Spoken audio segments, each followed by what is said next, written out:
VVDC কর্মীর শ্লীলতাহানির অভিযোগে দাসপুরের লক্ষ্মীকুণ্ডু থেকে এক ব্যক্তিকে গ্রেপ্তার করল দাসপুর পুলিশ। ঘটনাটি ঘটেছে দাসপুর থানার লক্ষ্মীকুণ্ডু এলাকায়। জানা যায় ওই এলাকার এক মহিলা ভিভিডিসি কর্মীর সাথে এক পুরুষ কর্মী উভয়েই সরকারি পরিষেবা দেওয়ার লক্ষ্যেই গত 1 আগস্ট শুক্রবার লক্ষ্মীকুণ্ডু গ্রামের শীতলা মন্দির সংলগ্ন এলাকায় উপস্থিত হয়। আর সেখানেই ওই এলাকার অশোক রাউত নামের এক ব্যক্তি হঠাৎ করেই অশ্লীল ভাষায় গালিগালাজ সাথে ওই কর্মীর আঁচল ধরে টান দিয়েছে বলেও অভিযোগ। এমনকি মহিলা কর্মীকে মারধরের অভিযোগ রয়েছে ওই ব্যক্তির বিরুদ্ধে। এর পাশাপাশি তাদের প্রয়োজনীয় কাজের সামগ্রী সেগুলিকেও ফেলে দেওয়ার অভিযোগ ওই ব্যক্তির বিরুদ্ধে। বিষয়টি তৎক্ষণাৎ ওই এলাকার স্থানীয় গ্রাম পঞ্চায়েত সদস্যের কাছে জানাতে গেলে তিনি বিষয়টি নিয়ে কোনো কর্ণপাত করেননি বলেই অভিযোগ। এরপরেই স্থানীয় গ্রাম পঞ্চায়েত প্রশাসনে জানানো হয়, তারপরই ব্লকের বিডিও দপ্তরে খবর দেওয়া হয়। এরপরে দাসপুর থানায় লিখিত অভিযোগ দায়ের করা হয় ওই অভিযুক্ত ব্যক্তির বিরুদ্ধে। পরে দাসপুর পুলিশ আজ 2 আগস্ট শনিবার ওই অভিযুক্ত ব্যক্তিকে গ্রেপ্তার করেছে বলে জানা গিয়েছে।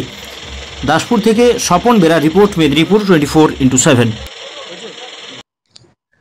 আমি বলছি যে আমার এলাকার যে ভিভিডিসি কর্মী একজন এই লক্ষ্মীকুণ্ডু এই আরএনবিতে এই ভিভিডিসির কাজ করতে আসছিলেন, তার প্রতি যে একটা নির্যাতন হয়েছে তার জন্য আমি খুব দুঃখিত, মর্মাহত রয়েছি।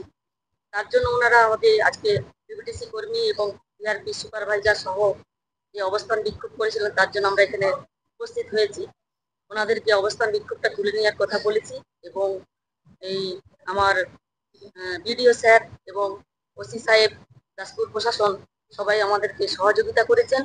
আমরা তাদের পাশে যেমন রয়েছি, আমার ভিভিডিসি কর্মীর পাশেও আমরা সবাই রয়েছি।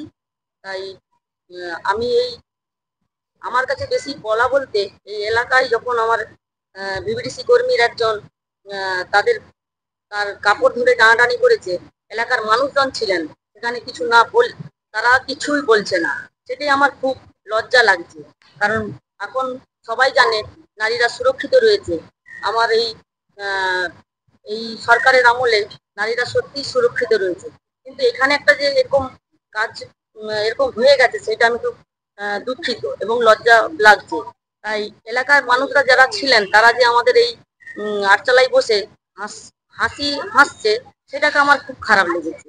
কারণ আমাদের এই এলাকায়, আমাদের কুকুরদা অঞ্চলের প্রত্যেকটি মহিলাই কিন্তু সুরক্ষিত। আমি শুধু একটা কথাই বলতে চাইছি যে আমাদের মহিলারা যেমন এই ভিভিডিসি কর্মী, আরো অনেক রয়েছে আশা কর্মী, প্রায় সবাই সুরক্ষিত রয়েছে। আমি যাতে চাইবো এলাকার মানুষ যেন সচেতন হয়ে যায়। অভিযুক্ত কি গ্রেপ্তার হয়েছে? অবশ্যই তারা এক্ষুনি অভিযুক্তকে গ্রেপ্তার করে নিয়ে গেছে। প্রশাসন দেখবেন, উনি অবশ্যই তারা আমাদেরকে সহযোগিতা করেছে।